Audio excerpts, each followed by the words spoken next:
ई के कारण कैसे यू का उच्चारण अ से ऊ में बदल जाता है। CUT cut. अब देखिए ई लगाने से उसका उच्चारण किस तरह बदल जाता है। CUT कट था लेकिन CUT क्यूट होता है। आलिम सर की क्लास। पिछली क्लास में मैंने बताया था कि यू जब किसी शब्द के या किसी सिलेबल के शुरू में होता है तो उसका उच्चारण होता है अ, और यू जब किसी शब्द के या सिलेबल के अंत में होता है तो उच्चारण होता है ऊ या यू। यह तो था पहला नियम। अब हम आते हैं दूसरे नियम पर, जब यू किसी शब्द के बीच में होता है। इसमें भी दो स्थितियाँ होती हैं। यू शब्द के बीच में है या सिलेबल के बीच में है, दोनों तरफ कॉन्सोनेंट है, तब उसका उच्चारण होगा अ। लेकिन यू शब्द या सिलेबल के बीच में है, दोनों तरफ कॉन्सोनेंट भी हैं, आखिर में ई है, तो उच्चारण होगा ऊ या यू।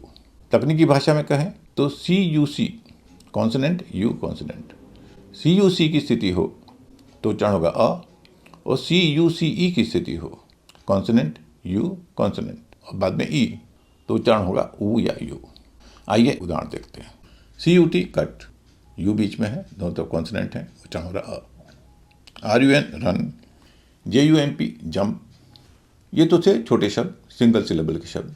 बजट दो सिलेबल का शब्द है, पहले सिलेबल में यू है और उसके दोनों तरफ कॉन्सोनेंट है, उच्चारण हो रहा अ। बजट। करंट, इसमें भी यू पहले सिलेबल में है, दोनों तरफ कॉन्सोनेंट है, CUC की स्थिति है, उच्चारण हो रहा है अ। इस नियम का एक अपवाद PUT पुट है।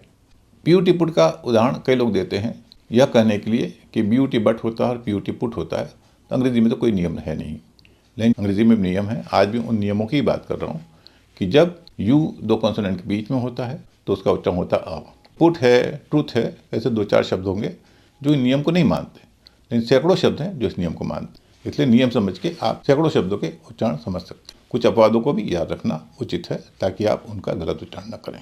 अब हम देख लेते हैं कुछ ऐसे शब्द जहाँ यू किसी शब्द या सिलेबल के बीच में है, दोनों तरफ कॉन्सोनेंट है, लेकिन आखिर में ई है। अभी हमने देखा CUT कट का उदाहरण। अब देखिए ई लगाने से उसका उच्चारण किस तरह बदल जाता है। CUT कट था लेकिन CUT क्यूट हो रहा है।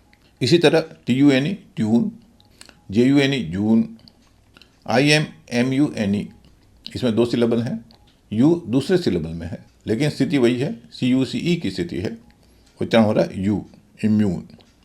क्यूट और जून, अब देखिए एक तरह के शब्द हैं, दोनों में बीच में यू है, बाद में कॉन्सोनेंट है, आखिर में ई है, लेकिन क्यूट में यू का उच्चारण यू हो रहा है और जून में यू का उच्चारण ऊ हो रहा है। इसका बहुत आसान नियम है कि कहाँ यू का उच्चारण ऊ होगा, कहाँ यू होगा। इसके बारे में हम चर्चा करेंगे अगली क्लास में। अंग्रेजी शब्दों के उच्चारण के बारे में आपको और जानना हो तो पढ़ें आलिम सर की इंग्लिश क्लास।